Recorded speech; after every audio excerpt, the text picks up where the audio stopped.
নফস আপনাকে প্রতিদিন কিভাবে ধোঁকা দিচ্ছে জানেন? আমি আপনাকে উদাহরণ দিই, তাহলে আপনি সহজভাবে আরও সুন্দর করে বুঝতে পারবেন। ধরেন আপনার ৩-৪ জন ফ্রেন্ড আছে, ঠিক আছে? এখন সবাই মিলে একটা ট্যুরে গিয়েছেন, কোথাও গিয়েছিলেন, এখন রাত অনেক গভীর হয়ে গিয়েছে। তখন আপনার ফ্রেন্ড যারা আছে তারা বলতেছে, আজকে একটু ডিনার করি, আজকে একটু সারাপ পান করি।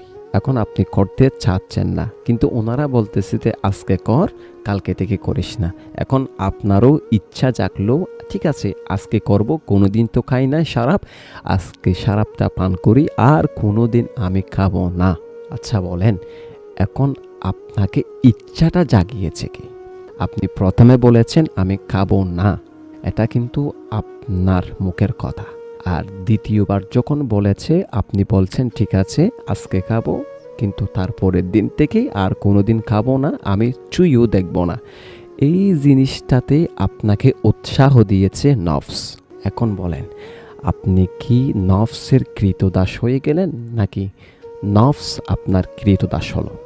এইভাবে প্রত্যেকটা ক্ষেত্রে, প্রত্যেকটা মুহূর্তে, প্রত্যেকটা দিন আমাদের নফস আমাদেরকে ধোঁকা দিয়ে চলে যাচ্ছে। বরং আমাদের জীবন সুন্দর হওয়ার কথা ছিল, সেই জায়গার মধ্যে আমাদের জীবনটা একেবারে নরকে পরিণত হয়ে যাচ্ছে।